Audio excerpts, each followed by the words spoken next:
गेल्या काही दिवसापासून अमेरिका, इस्रायल आणि इराण यांच्यात तणाव अत्यंत वाढलेला आहे.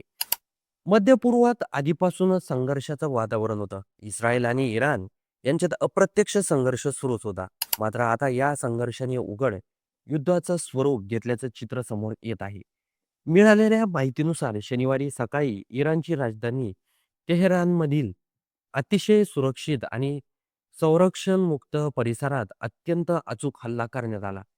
त्या ठिकाणी इराणचे सर्वोच्च नेते अली खामेनाई काही वरिष्ठ अधिकाऱ्यांसोबत अत्यंत महत्त्वाची बैठकीसाठी उपस्थित होते, असं सांगितलं जात आहे.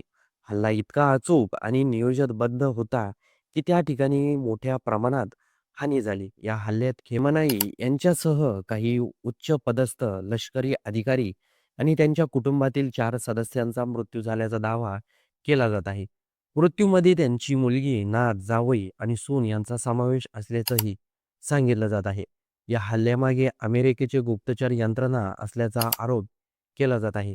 गेल्या महिन्याभरापासून खेमेनाई यांच्या हालचालीवर बारकाईनं लक्ष ठेवण्यात येत आहे, असं काही वृत्तात म्हटलं जात आहे.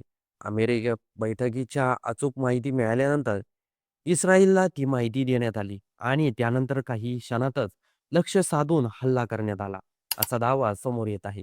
जर काही घटना खऱ्या असतील, तर हा मध्य पूर्वेच्या इतिहासातील अत्यंत मोठा टप्पा ठरेल. कारण इराणमध्ये सर्वोच्च नेत्यांकडे संरक्षण, परराष्ट्र धोरण, अणु कार्यक्रम आणि लष्कर यांचं अत्यंत नियंत्रण असतं. अशा व्यक्तींचा मृत्यू म्हणजे केवळ राजकीय यंत्रणा नसून संपूर्ण सत्ताकरण हादरवणारी बाब ठरते. दरम्यान इराणमध्ये संतापाची लाट उसळल्याचं सांगितलं जात आहे. 40 दिवसाचा राष्ट्रीय शोक जाहीर करण्यात आल्याचा दावा केला जात आहे. रस्त्यावर मोठ्या प्रमाणात लोक जमल्याची चित्र काही माध्यमांमध्ये दाखवली जात आहे. इराणच्या क्रांती रक्षक दलाने बदला घेण्याची शपथ घेतल्याचं सांगितलं जात आहे. इराणकडून अमेरिकेच्या विविध देशातील लष्करी तळावर शस्त्रस्त्र हल्ले केल्याचा दावा करण्यात आला आहे. एवढंच नाही तर इस्रायलच्या राजधानीवरही हल्ला करण्यात आल्याचं म्हटलं जात आहे. हा संघर्ष केवळ 3 देशापुरता मर्यादित राहणार नाही, तर त्याचे परिणाम जागतिक स्तरावर जाणवू शकतात.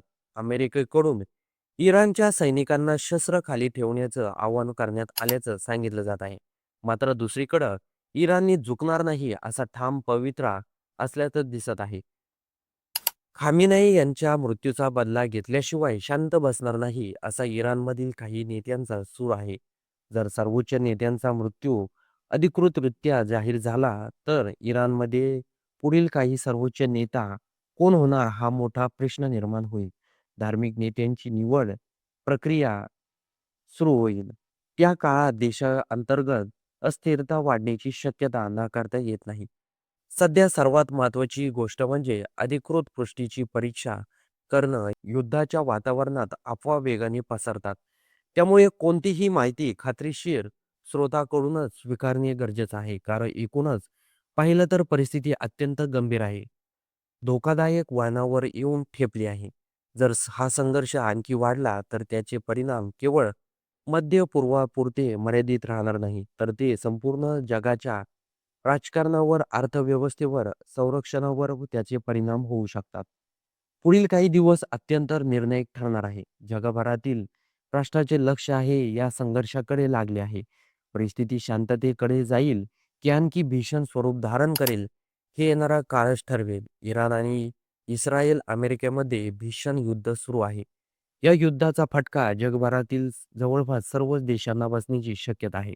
युद्ध सुरू झाल्यामुळे विमान सेवा रद्द करण्यात आली आहे. अनेक भारतीय नागरिक इराण आणि दुबईमध्ये अडकून पडले आहेत. पंतप्रधान नरेंद्र मोदी यांनी दिल्लीमध्ये केंद्रीय सुरक्षा समितीची बैठक बोलावली आहे. इस्रायल इराण युद्धाच्या पार्श्वभूमीवर या बैठकीमध्ये चर्चेची शक्यता वर्तवण्यात येत आहे. तर या युद्धाबद्दल आपलं काही मत असेल तर ते कमेंट बॉक्समध्ये नक्की नोंदवून जा आणि व्हिडिओ आवडला असेल तर सर्वात आधी चॅनलला सबस्क्राईब देखील नक्की करा.